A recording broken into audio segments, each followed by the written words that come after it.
Welcome to How to Win Friends and Influence People. How this book was written and why. 9 suggestions on how to get the most out of this book. Part 1, Fundamental Techniques in Handling People. 1. If you want to gather honey, don't kick over the beehive. 2. The big secret of dealing with people. 3. He who can do this has the whole world with him, and he who cannot walks a lonely way. Part 2, 6 ways to make people like you. 1. Do this and you'll be welcome anywhere. 2. A simple way to make a good first impression. 3. If you don't do this, you are headed for trouble. 4. An easy way to become a good conversationalist. 5. How to interest people. 6. How to make people like you instantly. Part 3, how to win people to your way of thinking. 1. You can't win an argument. 2. A sure way of making enemies, and how to avoid it. 3. If you're wrong, admit it. 4. A drop of honey. 5. The secret of Socrates. 6. The safety valve in handling complaints. 7. How to get cooperation. 8. A formula that will work wonders for you. 9. What everybody wants. 10. An appeal that everybody likes. 11. The movies do it. TV does it. Why don't you do it? 12. When nothing else works, try this. Part 4, be a leader, how to change people without giving offense or arousing resentment. 1. If you must find fault, this is the way to begin. 2. How to criticize, and not be hated for it. 3. Talk about your own mistakes first. 4. No one likes to take orders. 5. Let the other person save face. 6. How to spur people on to success. 7. Give a dog a good name.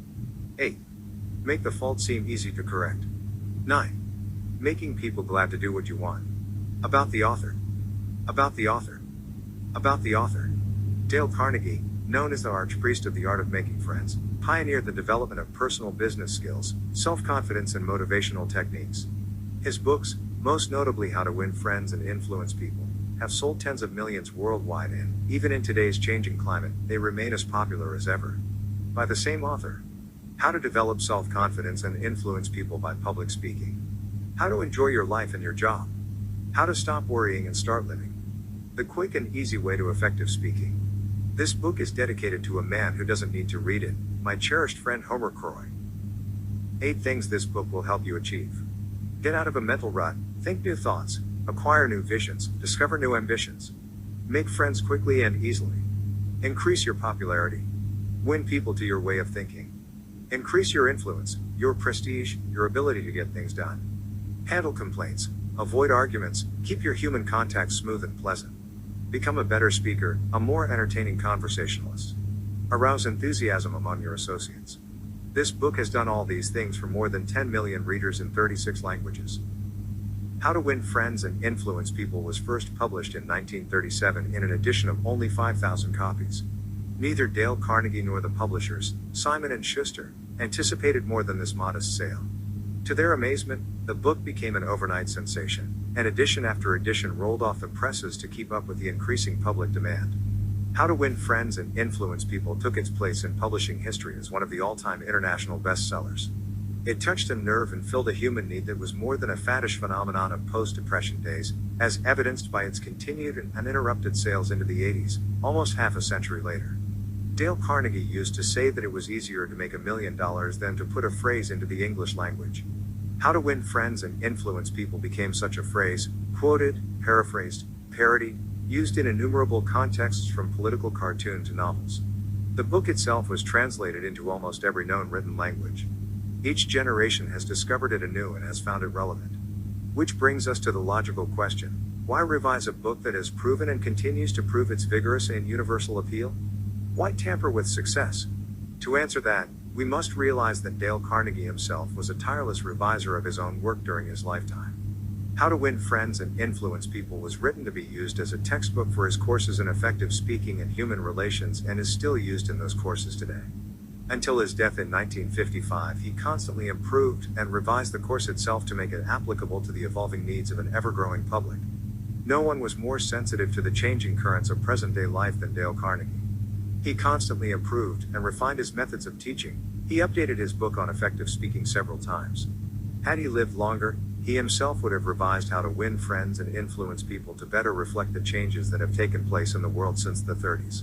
Many of the names of prominent people in the book, well known at the time of first publication, are no longer recognized by many of today's readers. Certain examples and phrases seem as quaint and dated in our social climate as those in a Victorian novel. The important message and overall impact of the book is weakened to that extent. Our purpose, therefore, in this revision is to clarify and strengthen the book for a modern reader without tampering with the content. We have not changed How to Win Friends and Influence People except to make a few excisions and add a few more contemporary examples. The brash, breezy Carnegie style is intact, even the 30s slang is still there. Dale Carnegie wrote as he spoke, in an intensively exuberant, colloquial, conversational manner, so his voice still speaks as forcefully as ever, in the book and in his work. Thousands of people all over the world are being trained in Carnegie courses in increasing numbers each year. And other thousands are reading and studying How to Win Friends and Influence People and being inspired to use its principles to better their lives. To all of them, we offer this revision in the spirit of the honing and polishing of a finely made tool. Dorothy Carnegie, Mrs. Dale Carnegie. During the first 35 years of the 20th century, the publishing houses of America printed more than 1/5 different books. Most of them were deadly dull, and many were financial failures. Many, did I say?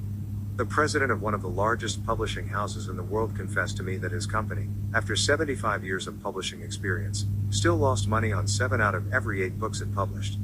Why, then, did I have the temerity to write another book? And, after I had written it, why should you bother to read it? Fair questions, both, and I'll try to answer them.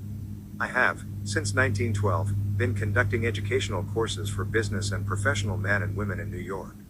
At first, I conducted courses in public speaking only, courses designed to train adults, by actual experience, to think on their feet and express their ideas with more clarity, more effectiveness and more poise, both in business interviews and before groups.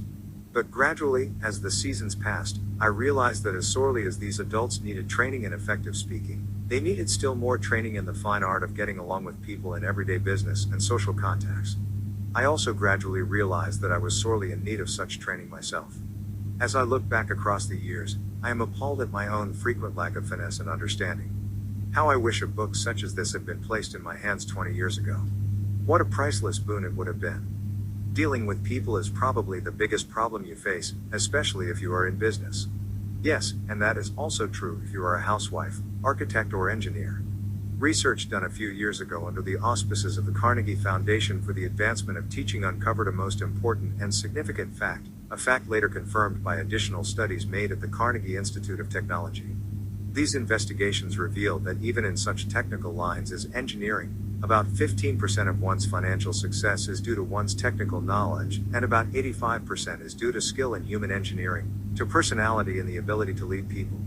For many years, I conducted courses each season at the Engineers Club of Philadelphia, and also courses for the New York chapter of the American Institute of Electrical Engineers. A total of probably more than 1,500 engineers have passed through my classes. They came to me because they had finally realized, after years of observation and experience, that the highest paid personnel in engineering are frequently not those who know the most about engineering.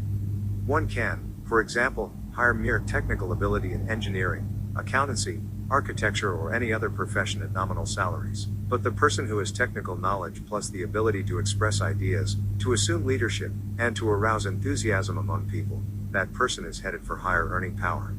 In the heyday of his activity, John D. Rockefeller said that the ability to deal with people is as purchasable a commodity as sugar or coffee. And I will pay more for that ability, said John D., than for any other under the sun. Wouldn't you suppose that every college in the land would conduct courses to develop the highest priced ability under the sun?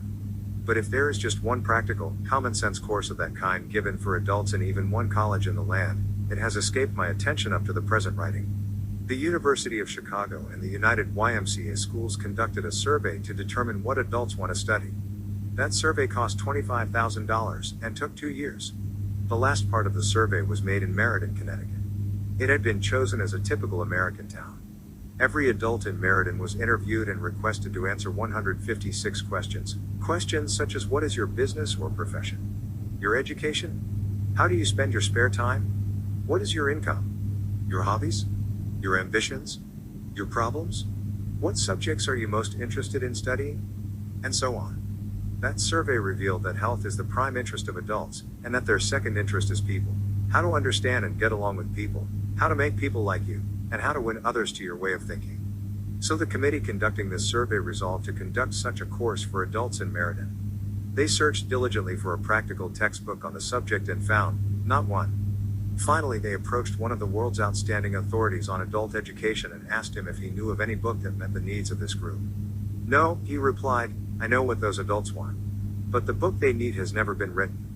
I knew from experience that this statement was true, for I myself had been searching for years to discover a practical, working handbook on human relations. Since no such book existed, I have tried to write one for use in my own courses. And here it is. I hope you like it. In preparation for this book, I read everything that I could find on the subject, everything from newspaper columns, magazine articles, records of the family courts, the writings of the old philosophers and the new psychologists. In addition, I hired a trained researcher to spend 1.5 years in various libraries reading everything I had missed, plowing through erudite tomes on psychology, poring over hundreds of magazine articles, searching through countless biographies, trying to ascertain how the great leaders of all ages had dealt with people. We read their biographies. We read the life stories of all great leaders from Julius Caesar to Thomas Edison. I recall that we read over 100 biographies of Theodore Roosevelt alone.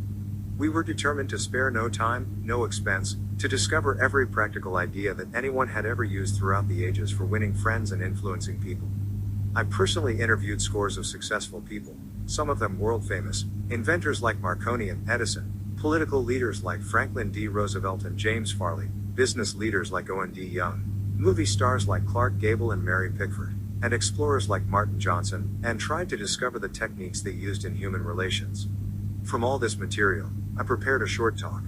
I called it How to Win Friends and Influence People. I say short. It was short in the beginning, but it soon expanded to a lecture that consumed 1 hour and 30 minutes.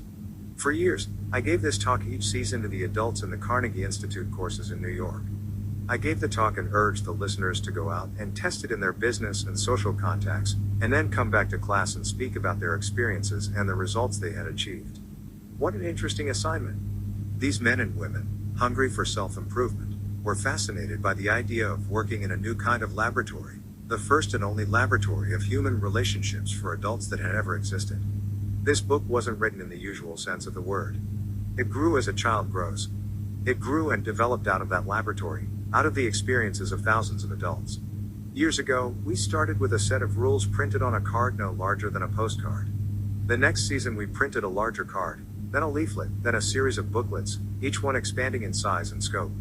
After 15 years of experiment and research came this book.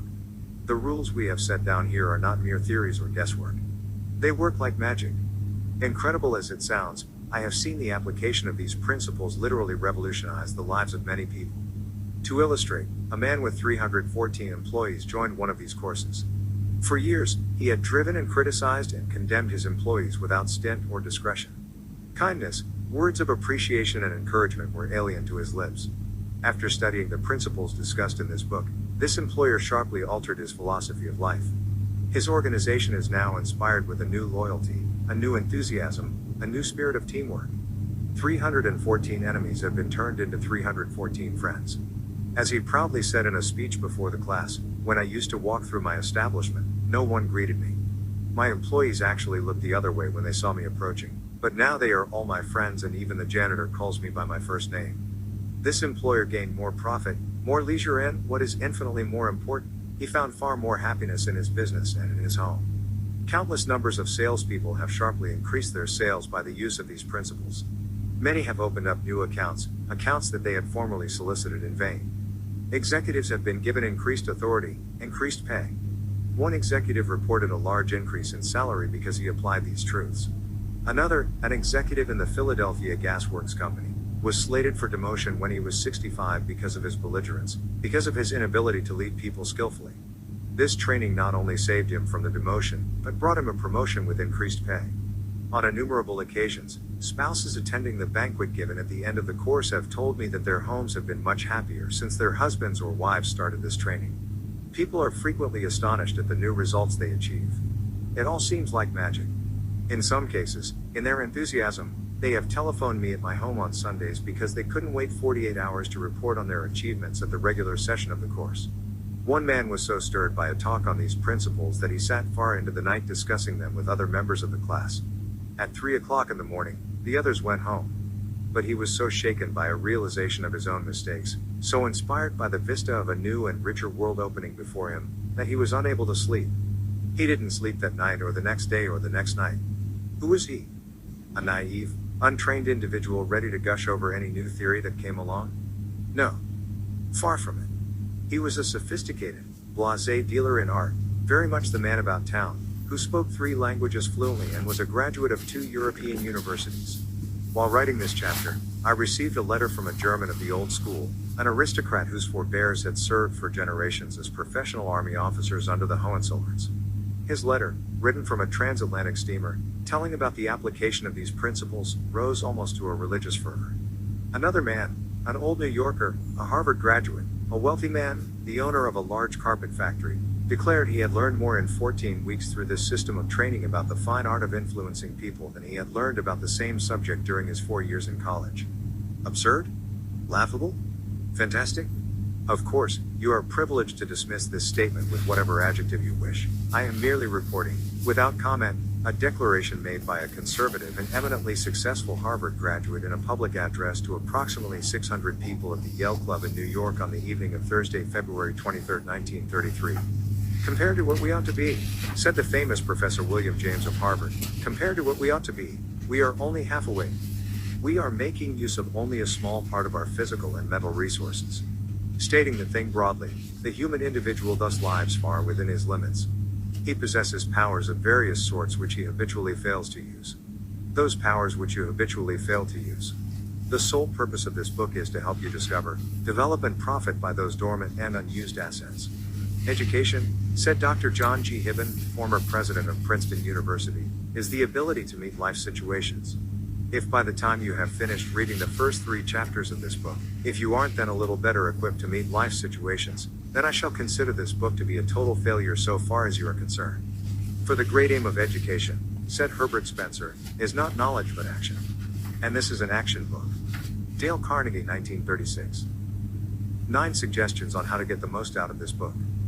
1. If you wish to get the most out of this book, there is one indispensable requirement, one essential infinitely more important than any rule or technique. Unless you have this one fundamental requisite, 1,000 rules on how to study will avail little.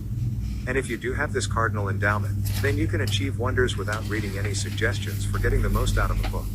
What is this magic requirement? Just this, a deep, driving desire to learn, a vigorous determination to increase your ability to deal with people. How can you develop such an urge? By constantly reminding yourself how important these principles are to you. Picture to yourself how their mastery will aid you in leading a richer, fuller, happier and more fulfilling life. Say to yourself over and over, my popularity, my happiness and sense of worth depend to no small extent upon my skill in dealing with people. 2. Read each chapter rapidly at first to get a bird's eye view of it.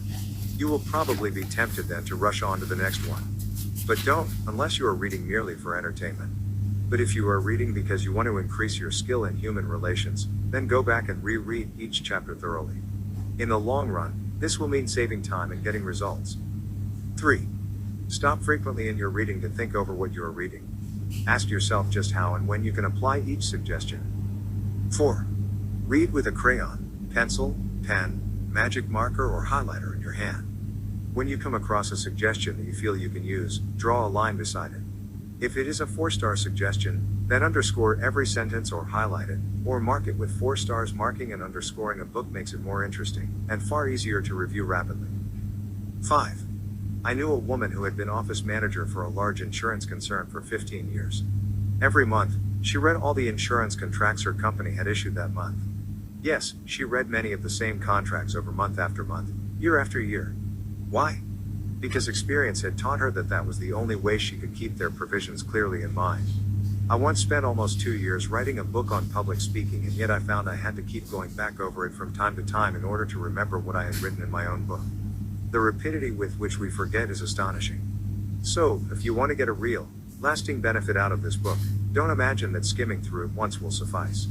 After reading it thoroughly, you ought to spend a few hours reviewing it every month. Keep it on your desk in front of you every day. Glance through it often. Keep constantly impressing yourself with the rich possibilities for improvement that still lie in the offing. Remember that the use of these principles can be made habitual only by a constant and vigorous campaign of review and application. There is no other way. 6. Bernard Shaw once remarked, "If you teach a man anything, he will never learn." Shaw was right. Learning is an active process. We learn by doing. So, if you desire to master the principles you are studying in this book, do something about them. Apply these rules at every opportunity. If you don't, you will forget them quickly. Only knowledge that is used sticks in your mind. You will probably find it difficult to apply these suggestions all the time. I know because I wrote the book, and yet frequently I found it difficult to apply everything I advocated. For example, when you are displeased, it is much easier to criticize and condemn than it is to try to understand the other person's viewpoint. It is frequently easier to find fault than to find praise. It is more natural to talk about what you want than to talk about what the other person wants. And so on. So, as you read this book, remember that you are not merely trying to acquire information. You are attempting to form new habits. Yes, you are attempting a new way of life. That will require time and persistence in daily application. So refer to these pages often. Regard this as a working handbook on human relations, and whenever you are confronted with some specific problem, such as handling a child, winning your spouse to your way of thinking, or satisfying an irritated customer, hesitate about doing the natural thing, the impulsive thing. This is usually wrong. Instead, turn to these pages and review the paragraphs you have underscored. Then try these new ways and watch them achieve magic for you. 7. Offer your spouse, your child, or some business associate a dime or $1 every time he or she catches you violating a certain principle. Make a lively game out of mastering these rules. 8.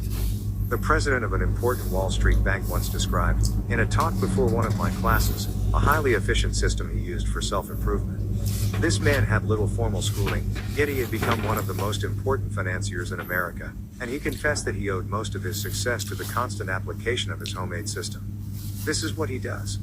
I'll put it in his own words as accurately as I can remember. For years I have kept an engagement book showing all the appointments I had during the day. My family never made any plans for me on Saturday night, for the family knew that I devoted a part of each Saturday evening to the illuminating process of self-examination and review and appraisal. After dinner I went off by myself, opened my engagement book, and thought over all the interviews, discussions and meetings that had taken place during the week. I asked myself, what mistakes did I make that time? What did I do that was right, and in what way could I have improved my performance? What lessons can I learn from that experience? I often found that this weekly review made me very unhappy. I was frequently astonished at my own blunders. Of course, as the years passed, these blunders became less frequent. Sometimes I was inclined to pat myself on the back a little after one of these sessions. This system of self-analysis, self-education, continued year after year, did more for me than any other one thing I have ever attempted. It helped me improve my ability to make decisions, and it aided me enormously in all my contacts with people. I cannot recommend it too highly. Why not use a similar system to check up on your application of the principles discussed in this book? If you do, two things will result. First, you will find yourself engaged in an educational process that is both intriguing and priceless. Second, you will find that your ability to meet and deal with people will grow enormously. 9. You will find at the end of this book several blank pages on which you should record your triumphs in the application of these principles. Be specific. Give names, dates, results. Keeping such a record will inspire you to greater efforts, and how fascinating these entries will be when you chance upon them some evening years from now. In order to get the most out of this book, A. Develop a deep, driving desire to master the principles of human relations. B. Read each chapter twice before going on to the next one. C. As you read, stop frequently to ask yourself how you can apply each suggestion. D. Underscore each important idea. E. Review this book each month. F. Apply these principles at every opportunity. Use this volume as a working handbook to help you solve your daily problems. G. Make a lively game out of your learning by offering some friend a dime or $1 every time he or she catches you violating one of these principles. H. Check up each week on the progress you are making. Ask yourself what mistakes you have made, what improvement, what lessons you have learned for the future. I. Keep notes in the back of this book showing how and when you have applied these principles. Part 1. Fundamental Techniques in Handling People. Chapter 1. If you want to gather honey, don't kick over the beehive. On May 7, 1931,